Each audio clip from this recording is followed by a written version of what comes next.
24th ഈവിന് പള്ളിയിൽ ആരാധനയുണ്ട്. അപ്പോൾ അത് കഴിഞ്ഞിട്ട് എല്ലാവർക്കും അപ്പവും പള്ളിയിൽ ഫുഡ് ഉണ്ടാവില്ലേ, അപ്പോൾ അപ്പവും ചിക്കൻ കറിയും സ്റ്റൂ ഒക്കെ ആയിരുന്നു. അപ്പോൾ അതെല്ലാം കൂടെ വാങ്ങിക്കാൻ ഈ തള്ളുന്ന കാഴ്ചയാണ് നിങ്ങൾ കാണുന്നത്. എന്നിട്ട് എല്ലാവരും കൂടി ഇരുന്ന് ഭക്ഷണമൊക്കെ കഴിച്ച് കുഞ്ഞുങ്ങളെല്ലാം ഉണ്ടായിരുന്നു. അപ്പനും അമ്മയ്ക്കും മാത്രം വരാൻ പറ്റില്ല, അതൊരു സങ്കടമായിരുന്നു. അപ്പന് ചെറിയൊരു വയ്യായ്കയായിപ്പോയി. പിന്നെ എല്ലാവരും ഞങ്ങളുടെ ഏറ്റവും കുഞ്ഞുവാവയാണ് റേസൽ. ഇപ്പോൾ പുള്ളിക്കാരിയൊക്കെ ഇരുന്ന് അപ്പം കഴിക്കാറായില്ല തോന്നുന്നു, എല്ലാവരും കഴിക്കുന്നു. അത് കഴിഞ്ഞിട്ട് പിന്നെ കൾച്ചറൽ പ്രോഗ്രാമൊക്കെ ഉണ്ടായിരുന്നു 3 മണി വരെ. അതിനെല്ലാവരും പങ്കെടുത്തു. കുറച്ച് പൂത്തിരിയും അങ്ങനെയുള്ള സാധനങ്ങളൊക്കെ കത്തിക്കാൻ കുഞ്ഞുങ്ങൾക്കൊക്കെ കൊടുത്തു. അതെല്ലാവരും കൂടെ കത്തിച്ചു. അങ്ങനെ ആകെ ഒരു ക്രിസ്മസിൻ്റെ സന്തോഷം.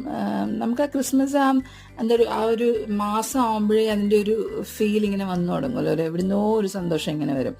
അപ്പോൾ എല്ലാവരും കൂടെ ഞങ്ങൾ ബാംഗ്ലൂരുള്ള മോൻ വന്നിട്ടാണ്, ചേച്ചിയുടെ മോൻ വന്നിട്ടുണ്ടായിരുന്നു. ഇതിക്കൂടെ നാട്ടോ ഈ വീഡിയോ എടുത്തുകൊണ്ടിരിക്കുന്നത്.